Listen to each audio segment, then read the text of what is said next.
Ohio dudes, dudettes, and all my beautiful people of the interwebs. Bloody Nux here, aka the Gothic Gamer, and your resident anime king.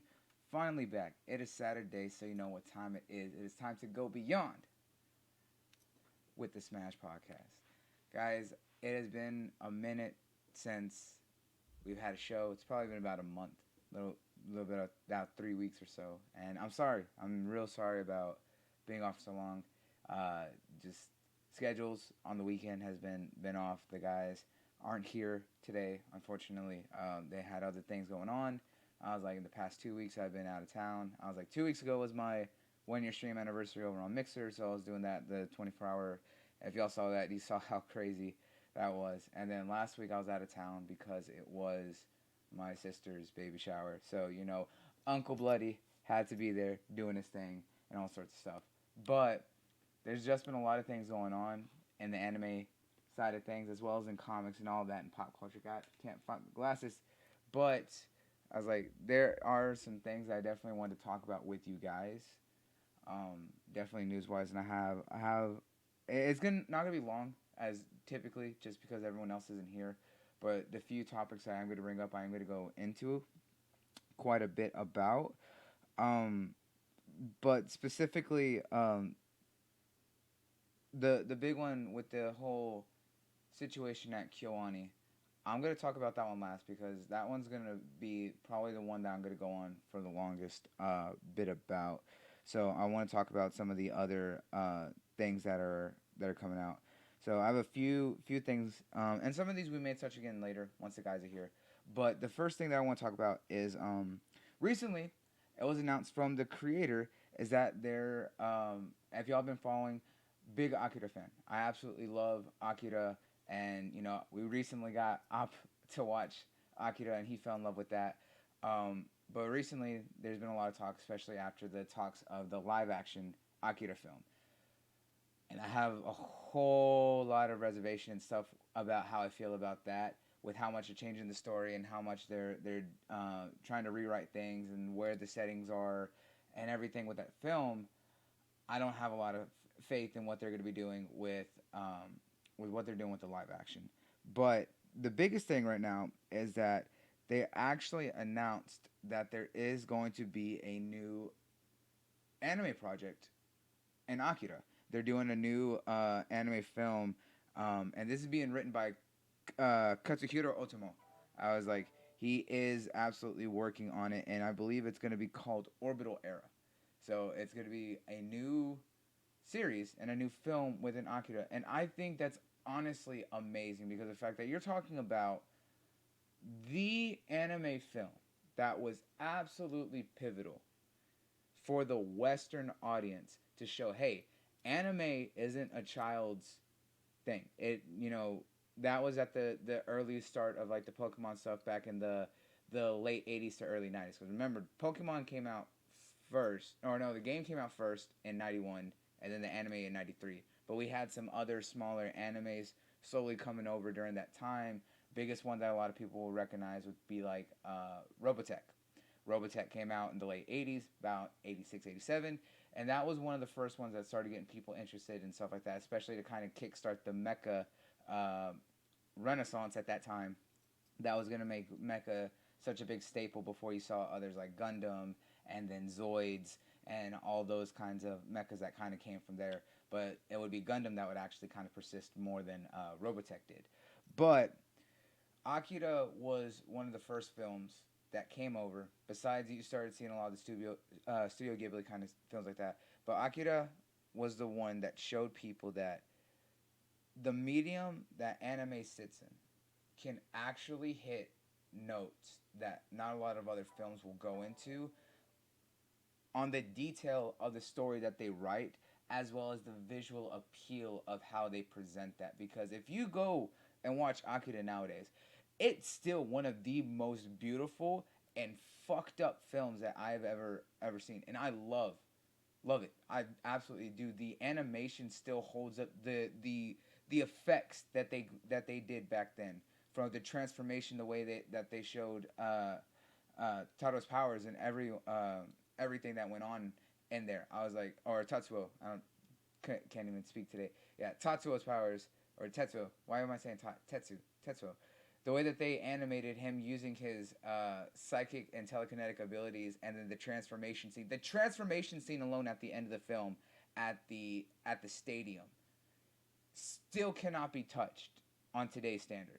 I was like, there are some amazingly talented studios out there. All right, but very few of them have done a scene as well animated and transformed as that one, and still hold up today. So when they announced that they're doing a new Akira project, I was excited because of the fact that I would love to see what they do next, because when Akira came out, it was an absolute film of the times. It was dystopian, a lot of social commentary from issues with government conspiracies, and a lot of governmental suppression of information, and kind of like the fear of what happens when the government goes too far, especially after wars, to keep people in line and stuff like that, and it starts going into martial law. A lot of that kind of stuff, but it was very relevant and still very relevant today. And I think that's why Akira is one of those stories that can stand the test of time, because it has so much commentary at that time that still persists today. So it's still very relevant, even if that doesn't exist nowadays. I still think that Akira is one of those stories that absolutely will always be looked at and analyzed, because of the fact that you kind of look at it when it came out, and how it had so much importance, even if people are just like, oh, it's just a film. No, I was like, a lot of films have that kind of commentary that make you think, and Akira is absolutely one of those. Hey, Jay, I see you over there. Yeah, I understand if you can't make a lot of comments. It's okay. Like I said, it's gonna be relatively light, so it's just to kind of keep your ears in the know about what's going on in the anime world. But yeah, so Akira Orbital Era, they put out the first teaser for it, and it's being done by Sunrise. And if you don't know Sunrise Studios, they're the ones who really make the Gundam franchise. So they're the ones who are going to be working on this new project with Otomo, since he's kind of busy. Other than that, they're also doing a 4K remaster of the original 1988 film. So Megatron, I know you're gonna be going out to buy that 4K Blu-ray, because I know I will. I'm still waiting to buy the box set of the original manga, because that's like $200, and I'm just like, yeah, I'm probably gonna buy it, because I bought the box set over there of the Battle Angel Alita uh, manga, and I still need to get the other series, because I got the original, but I also need to get the Mars Chronicles and Last Battle Order uh, for that whole series. So my manga collection's about to start kicking off, and you're gonna start seeing a lot of that stuff. Exactly, day one buy for me too, Megatron. So I cannot wait for Orbital Era. And if you search it up uh, on Google or Bing or whatever you use, if you search up Orbital Era, you'll see the first teaser trailer that they have for this new project. So it's gonna be interesting, because of the fact that the way that they're explaining it is that it's actually gonna take place on a space colony. Um, that's currently under construction in that universe, because we kind of saw how futuristic and cyberpunk Akira originally was. So it's going to be interesting to see how they do that with a space series. So that's going to be absolutely cool to see. So definitely a lot of coming out with that. Uh, Now let's see what else we got going on here.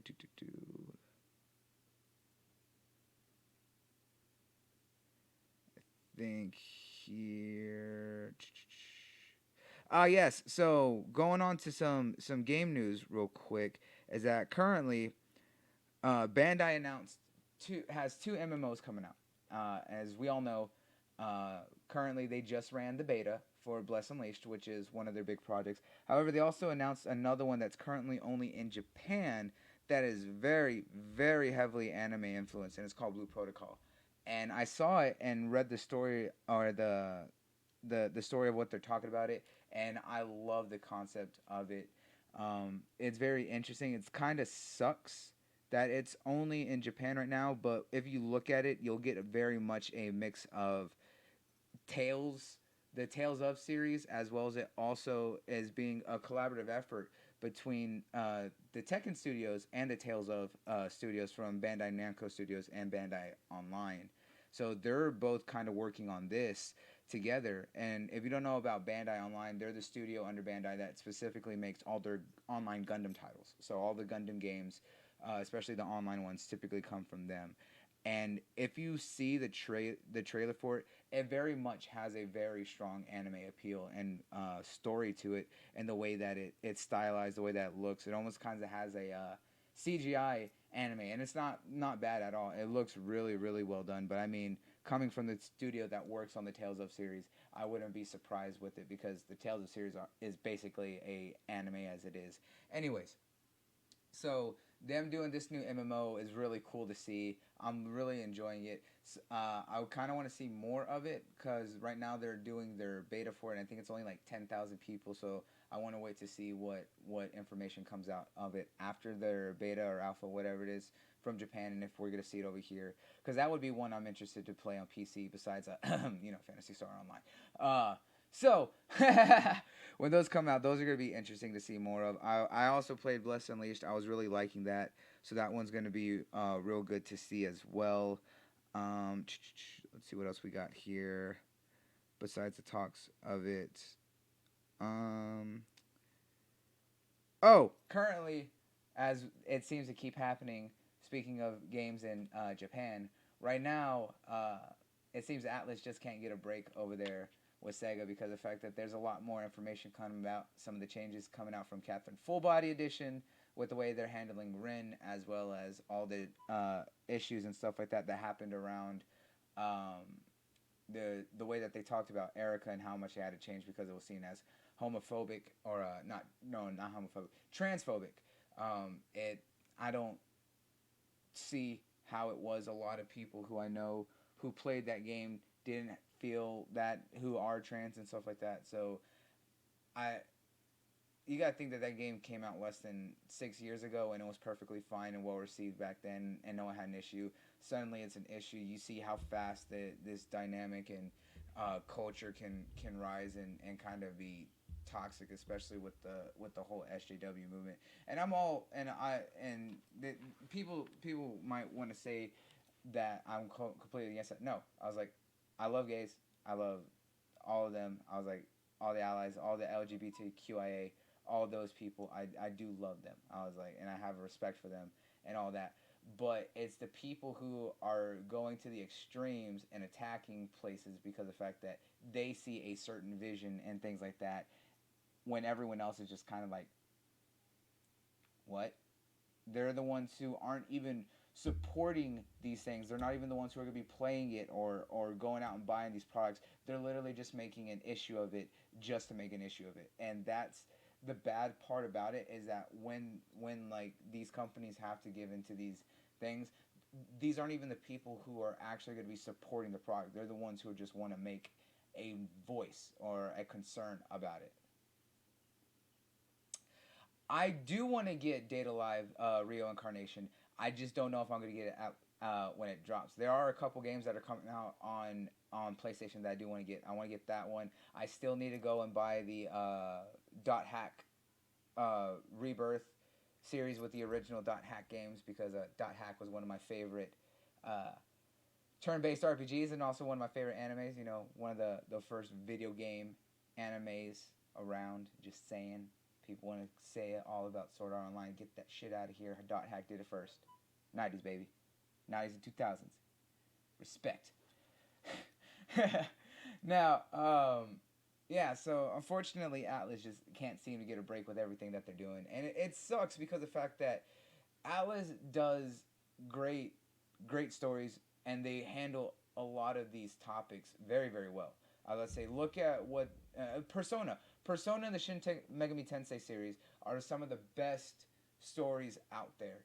And they have some of the best character developments out there and side stories out there because of the fact of how in depth they go with some of these story plots with these characters and stuff like that. Look at Persona 4 especially. There's one specific character that a lot of people will tell you about great handling of their sexuality and stuff like that. And Persona 4, there's a character who tries to act kind of like a thug, and he's very out there with his personality and his style and stuff like that.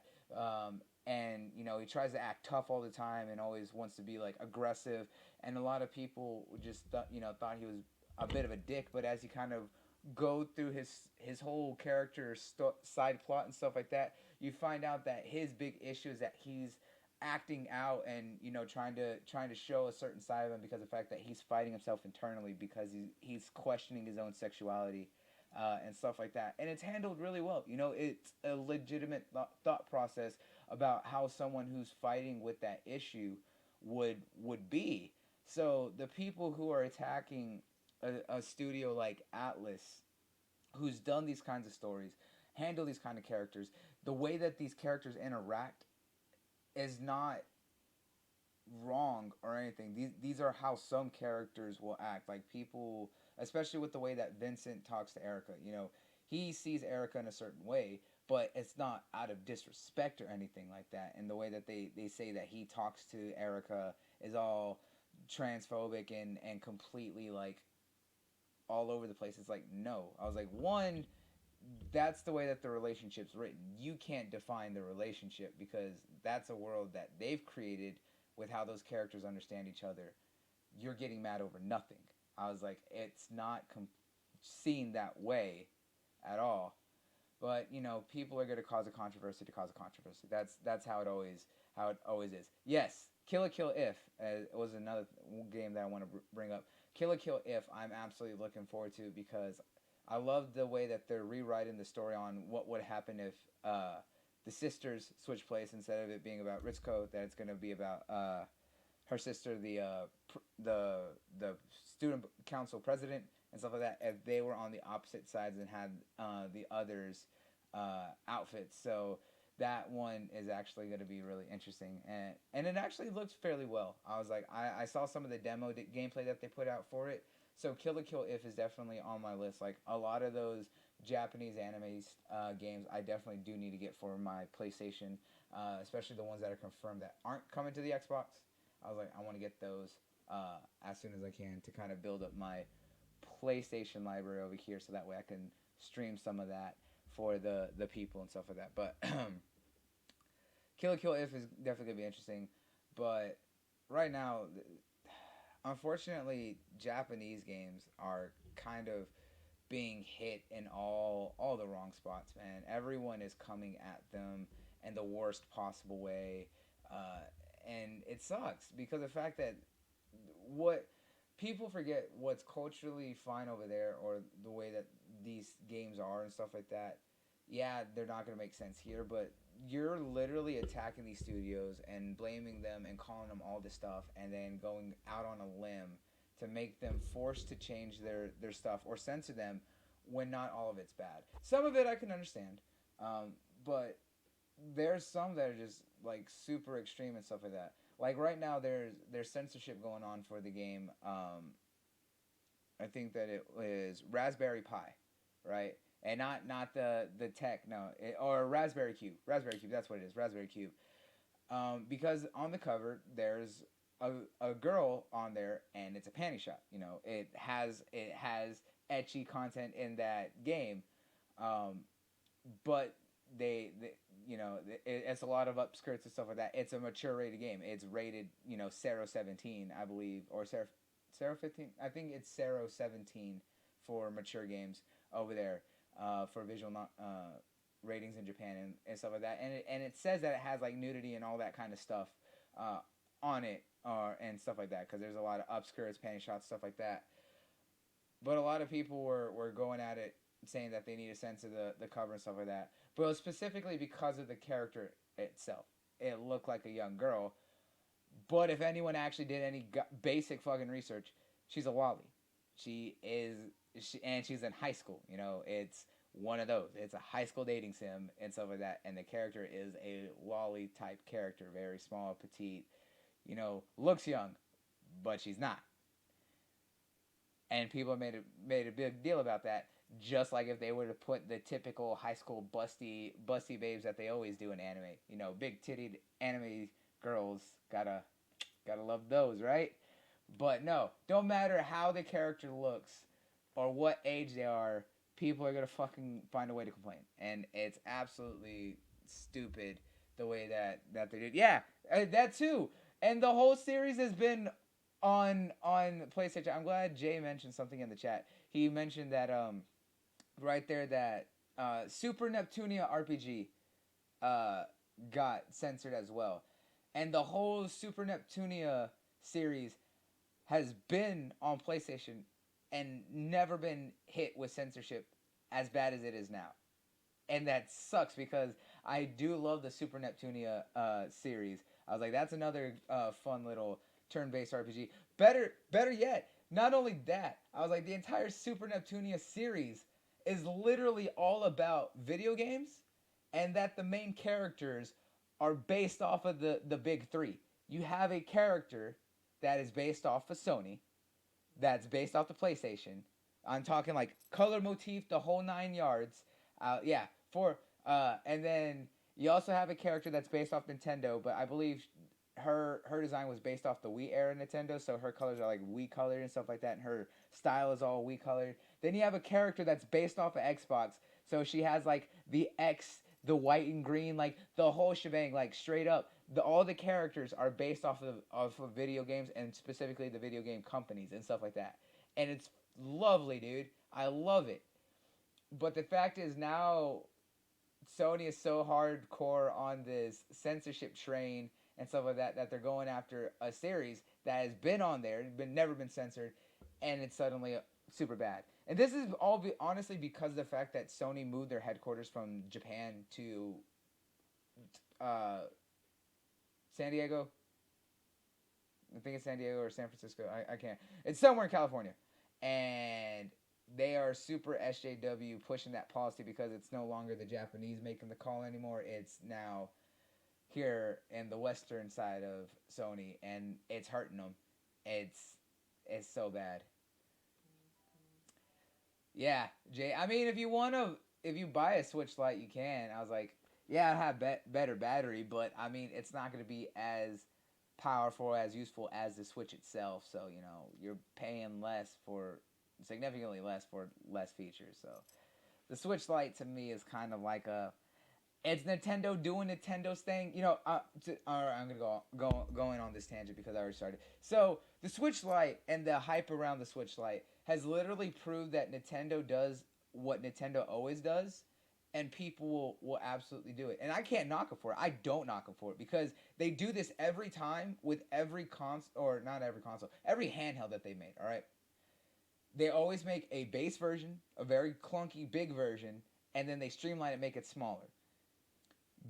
Look at the Game Boy going into the Game Boy Color, right? That got smaller, but that was also a step up from the Game Boy. And then you go into the Game Boy Advance, right?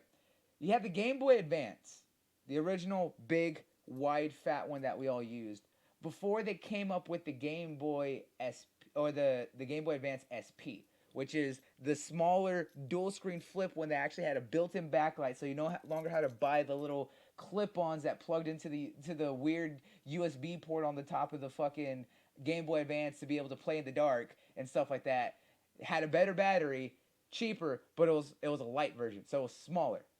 Then they came out with the Nintendo DS, right? And I'm talking about the big, fat, wide, double screen, bulky as hell. Looked like you were carrying around like a Walkman in your pocket and shit like that. Super big, overly ridiculous. And then about a year and a half later, they came out with the DS Lite. Smaller, more compact, felt better battery life, better LEDs and black screen or backlit screen, all that kind of stuff. Immediately the DS Lite started outselling the original DS. Then they came out years later with the 3DS, right? And with the 3DS, they did both.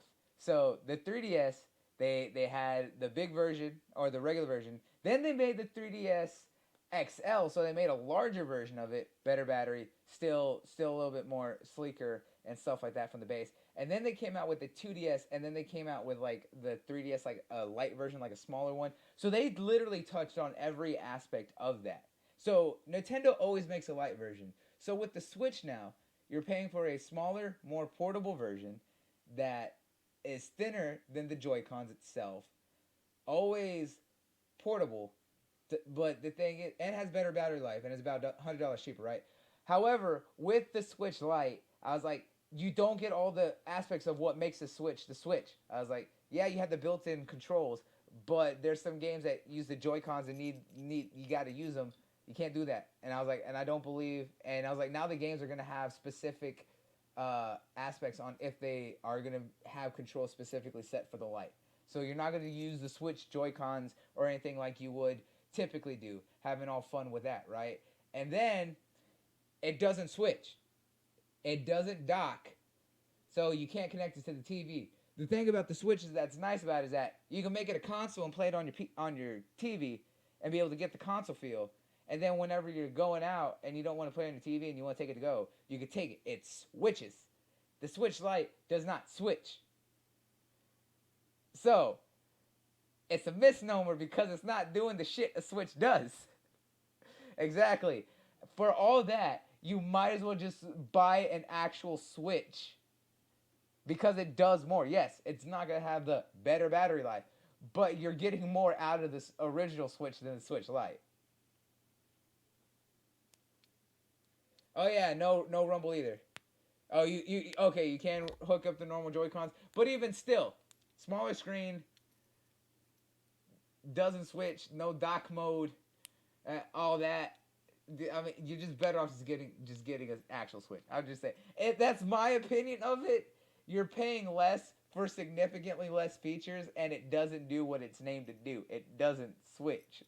So, for all that, they might as well just call it, shit. I don't know. Uh, the Super Nintendo 3DS, whatever. I don't know. The Super DS. Why not call it that at that point? Because I don't know. Fucking bullshit. I just say Switch Lite is, yeah, I don't know. It just doesn't do what the Switch does, and I just feel like it's going back to being a dedicated handheld. I honestly feel like that's where Nintendo's real love is handheld, and that they should just stay handheld. The Switch should have just been straight up handheld super machine. I was like, yeah, I was like, I don't know. Over there in Japan, it's very mobile country, so all that kind of stuff makes sense on it. That they should be that kind of way. You know, they're very mobile. They need a more mobile market. I feel like the Switch Lite, while it has support, and the Switch has been a big seller in Japan, I think the Switch Lite will be more selling over there because of the fact that now it's full dedicated. As it is, it's cheaper to get into compared to over there. So people aren't going to be using it as a console anymore because it's over there. It's either mobile or PC.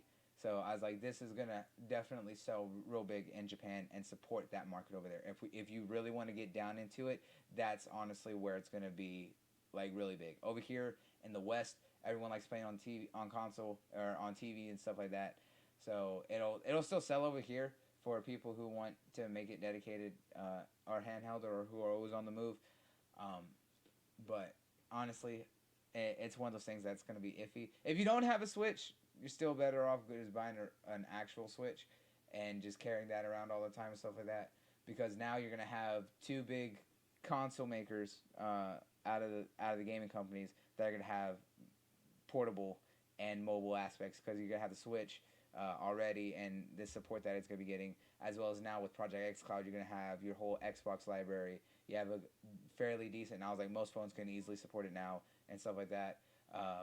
But be able to run your xCloud so you can play on your phone, tablet, or PC and everything like that on the go, easily streaming. So, you're going to have both now. You can have phones are big enough. I was like, probably some phone screens you could probably be just about as, or tablets, or what are those, the like tablet phones, or like, what are they called, phablets, whatever stupid things, like the Galaxy Note and things like that are easily comparable size to the Switch with a better resolution, might I add. All right, just saying, better resolution than the Switch. Just put that out there.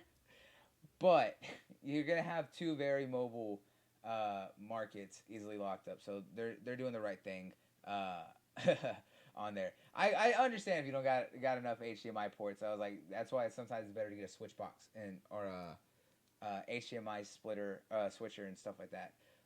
So that's what you can do. That's just a suggestion. But it's all good. I totally feel where you're coming from.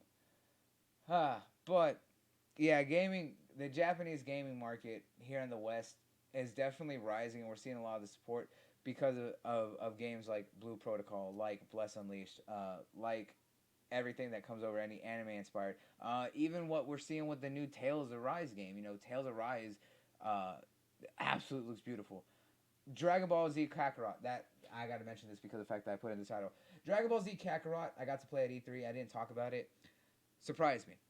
Okay, everyone who's been listening to me on any podcast, especially on here, I was so quick to write off Project Z and call it bullshit and be like, why are we getting another Dragon Ball game set in the Z universe? We know the story in and out. We've been up and down, in and out, up, like scalpeled it, surgically inserted, know every little cutthroat line of it. We've been there. We've done that. We've lived. Everyone knows the Frieza Cell Boo saga. We all know the Saiyan saga. We know all that bullshit already. Like, let us do something in the Dragon Ball universe before everything, or now in Super. Like, come on, man. But I was quick to write it off and what Bandai was doing.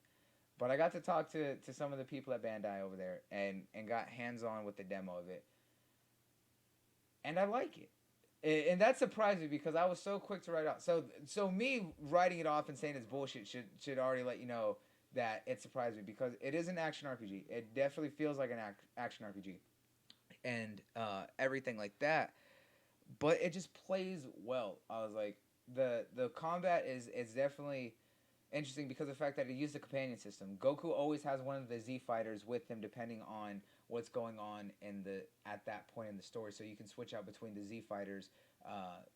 They're helping out Goku. So the demo that they had was what they were showing off on stage, which was the fight with Raditz in the beginning of the game. So at that point, you're trying to make your way to follow the story to go to fight Raditz, and at that time it's Goku and Piccolo.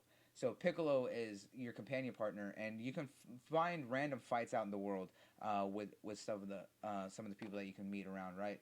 And while I was fighting, Piccolo was doing his own things, but you can actually give him commands to attack the target using some of his spells or his not spells. What the fuck am I talking about? Some of his skills and moves that he has, and you can set up combos with the AI with your companion. And I thought that was pretty cool because at that time, Goku didn't have all the crazy moves that he had at that point. He only had the rock paper smash, as well as the when he first learned the Kamehameha wave, and stuff like that. So it had some of his older moves that we don't see now in Super or anything like that. So it played really well. And the interesting thing is that they are trying to add a lot of story and some new unique things and bring stuff from Dragon Ball. So they showed off some fighters that you can kind of meet, or some of the NPCs that you can meet that are from Dragon Ball. And I was like, some of them are well-known characters. Some of them are very small characters that if only like real Dragon Ball fans would recognize off there, and have like little stories that you can add, as well as creating new characters and side stories that have never been touched before. And apparently, they worked with Akira Toriyama and Toritaro for adding some of those aspects, but they were trying to make it open world, but it's not open world. It's semi-open. You're in a big area at that point that you can explore, but it's not completely 100% open world because of the fact that they said that they didn't want to betray the feel of Dragon Ball by making it, hey, you can just go anywhere. No, they're saying, hey, you can go anywhere within this area because this is where the story is. So it's semi-open world, and that I can kind of respect and be okay with because of the fact that feels more accurate enough for what they're wanting to do with Dragon Ball Z Kakarot. So I'm really looking forward to the game. I actually ended up pre-ordering it because I'm just like, you know what, I like it, so I'll check it out.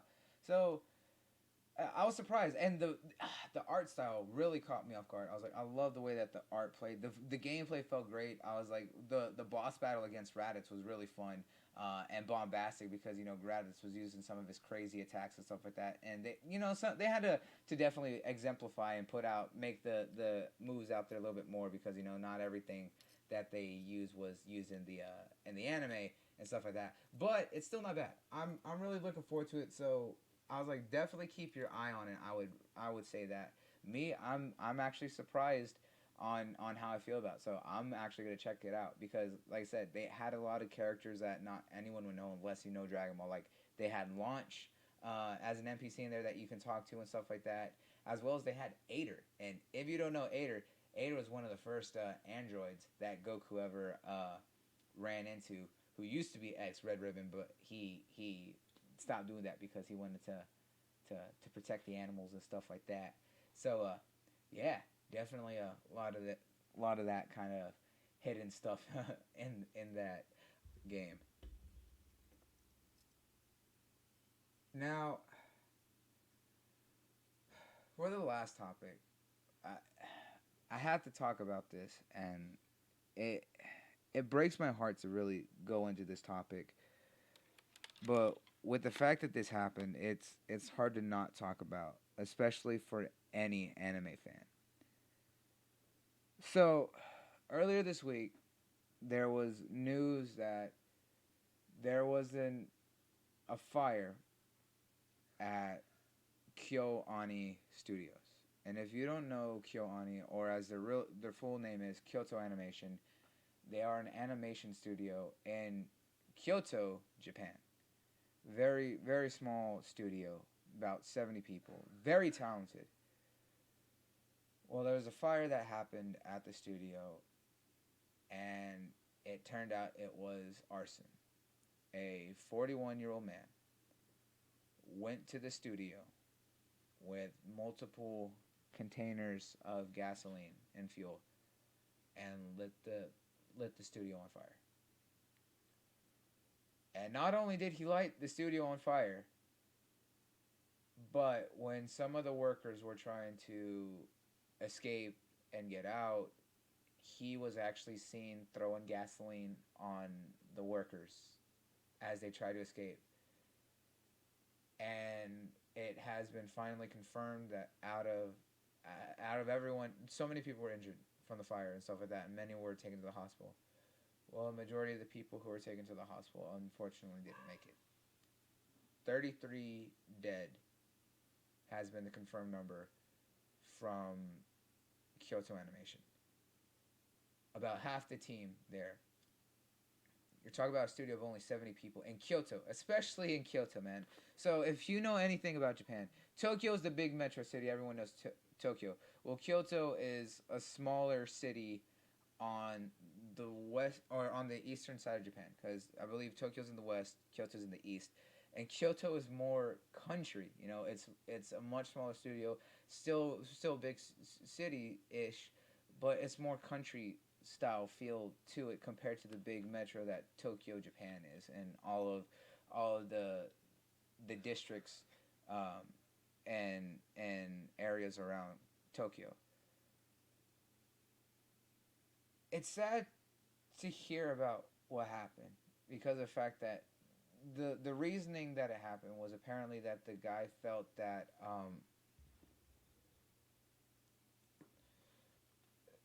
the reason that it happened was apparently the guy felt that the studio stole stuff from, and he never even said what they stole supposedly or anything like that. And honestly, I feel it could be a case of mental illness, but at the same time, this dude was so like aware of what he was doing. I can't just write it off like that, especially to someone who was willing to throw gasoline on people trying to escape a fire. Like it would have been different if he just set the building on fire and left. No, he stayed there with multiple containers and started lighting and throwing gasoline on the workers as they tried to run out. That's how I just, it's heartbreaking. It is to see something like that because Tokyo doesn't have has crime, has crime rates, but their crime rates aren't to the level of what we see in the West. I was like, but they're very heavy on crime over there. Like Japan has a real bad record of like almost every arrest always ends in a conviction, whether the person's innocent or not. Like if they actually did it, like they always seem to get a conviction. They have very high conviction rates. but brutal crimes like murders and stuff like that happen, but they're not as commonplace. Kind of like over in the West.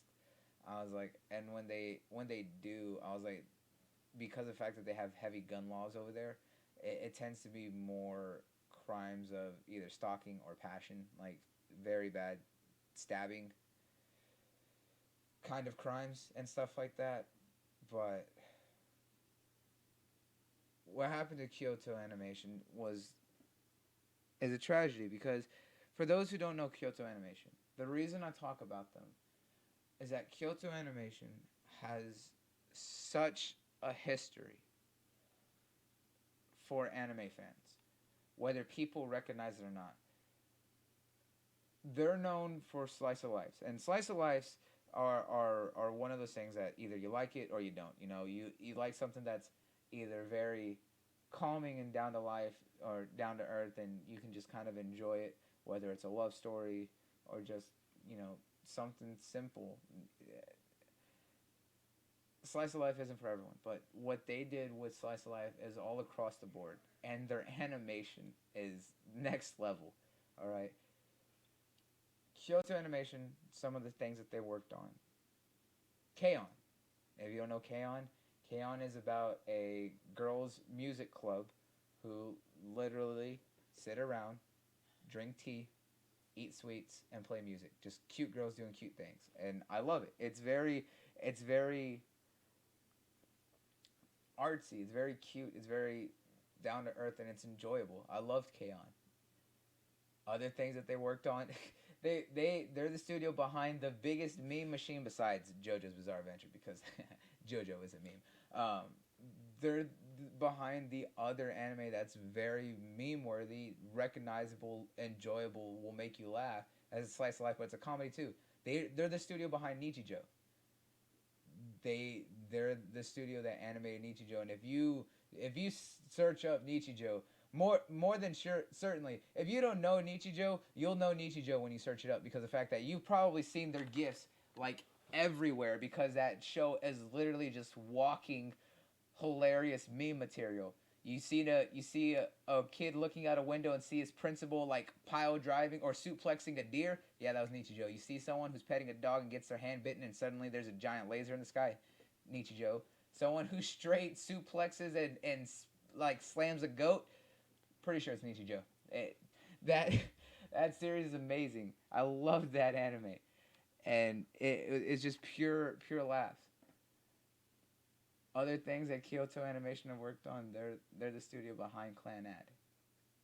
If you want a real touching love story that'll make you cry, there watch Clan Ad. I absolutely recommend Clan Ad. If you really just want to like have your heart broken and just be in tears the whole time, after you finish the original series, watch After Story. If you watch After Story, you'll see what kind of talent this studio is. Not only do they do slice of life, they also do fantasy. They have a very fantasy feel about some of the stuff they do. If you haven't seen it, Amagi Brilliant Park came out a few years ago. Amagi Brilliant Park is about is a bit of a slice of life about an amusement park, about a guy who has to help turn around an amusement park to get people to come back to it, and I love it. It's so great. The visuals and that the music is beautiful. There, Kyoto Animation is the studio behind Violet Evergarden, and if you haven't seen Violet Evergarden, it's on Netflix. Do yourself a favor. As soon as the show's over, go to Netflix, watch that entire series, one sitting. Don't even stop. Like trust me, have a box of tissues. Get yourself some froyo, some ice cream, something because that anime, beautiful, absolutely beautiful. I'm saying some of the best animation that I have ever seen. The visuals and the music alone. Oh my god, the music in that. Every episode in that entire series, every episode, I was just in tears because they handled stories so well. On the way that they develop characters and the involvement and everything. These guys are.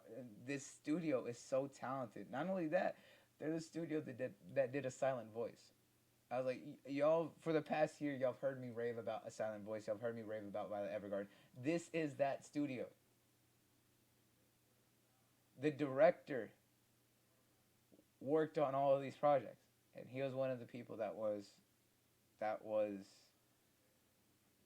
that didn't make it. The whole so much of the team didn't make it, and it's one of those things that happens, and you're just like, how can something like this truly happen to something like that, to a studio like that? It's sad. It's absolutely sad. It's the worst thing to think of, to see, to anyone. And the fact that this happened is just horrible. I can't believe anyone would even praise the guy for starting that fire and killing that many people. It's literally the worst fucking thing in the world. So if y'all want to, I was like, search up right there that y'all can see the help Kyo Ani heal hashtag. Crunchyroll and a couple other animation studios have set up GoFundmes and fundraisers and stuff like that for the families of the team, of those who didn't survive, as well as those who were injured and were able to heal from it, to help them build a studio, but to also pay for medical and all sorts of stuff like that. I was like, you gotta understand, like, the anime industry is very, very supportive industry, but it's also such a hard industry to be in. You're talking about some of these people work endless hours, so much overtime, don't always get a lot of money. They're overworked, overstressed sometimes. The anime industry is one of the most grueling industries around, besides even the video game industry. You're like, anime can sometimes have one of the biggest burnout rates besides video games.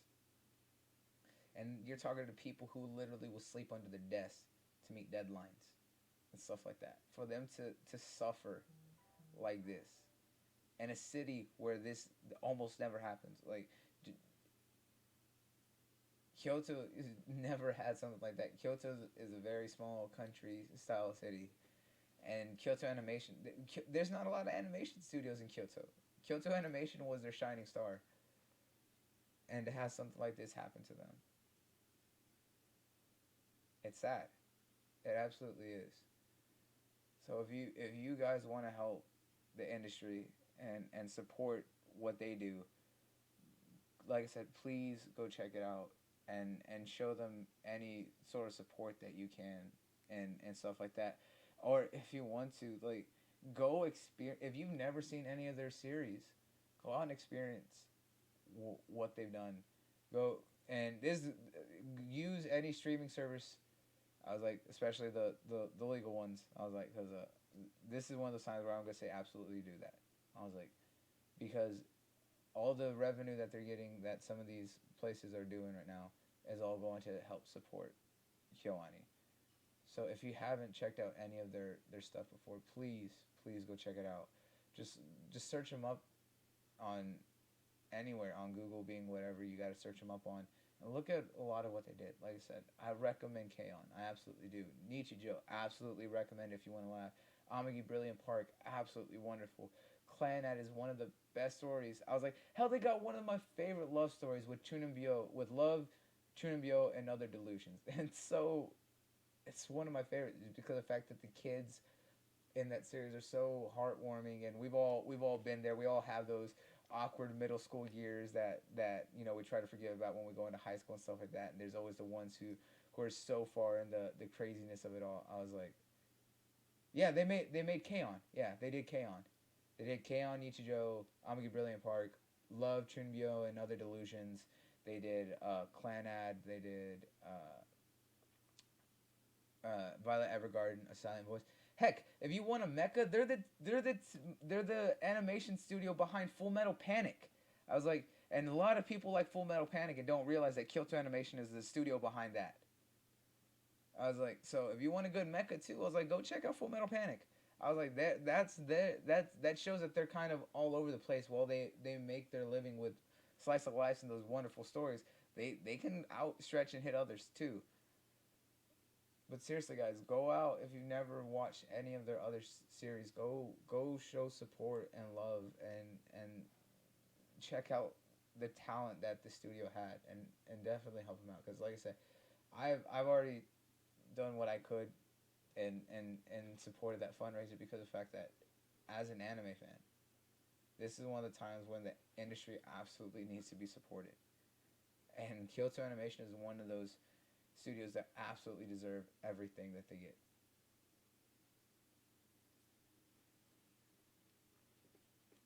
Yeah, yeah, I agree there, Jay.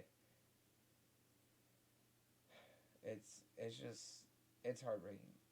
It's been such a hard week for anime fans because of that. I was like, but seeing the love and outpouring support has always been a great thing. But the fact that it happened is absolutely just terrible. And guys, I hate to end this on a somber note like that, but I was like, it was one of those ones that I wanted to hold out to the end because of the fact that it was going to be something that I did talk about for a longer majority of time. But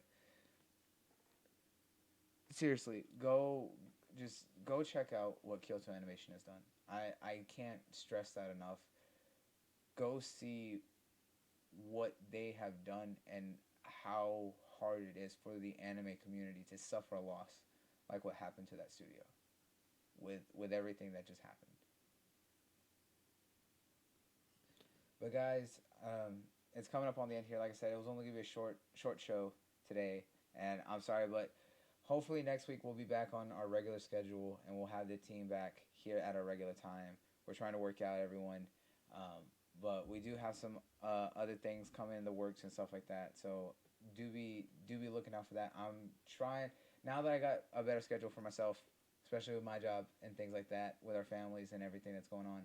I'm gonna be working on trying to get out more content and trying to work on some more stuff for you guys. So please keep an eye on the channel. Share it out whenever the show goes live. It is always greatly appreciated. And let everyone know to check us out. And for all the audio listeners, we made it easier for y'all to find it. If you go on Spotify, if you go on Apple iTunes, or if you go on Google Podcasts, if you type in Smash Podcast, all capitals Smash, and then podcast separately, you should be able to find our podcast on all of those platforms. And we're uploading all of the old videos, all the audio files over there on all of those places as well. So that way we can be doing more and reaching out more places. Because I know not everyone can sit in on the live shows here, but we do want to let you guys know who do listen and to share that out with everyone that you know who wants to find a good pop culture podcast. Please share that out with everyone you know and let them know to check us out. It is greatly appreciated, and without you guys, we wouldn't be able to do what we do. We do have some more stuff in the works and giveaways that we're going to do away here soon because we do want to thank you guys for all the support that you do for us. So, guys, until next time, peace out and check you later. Sayonara.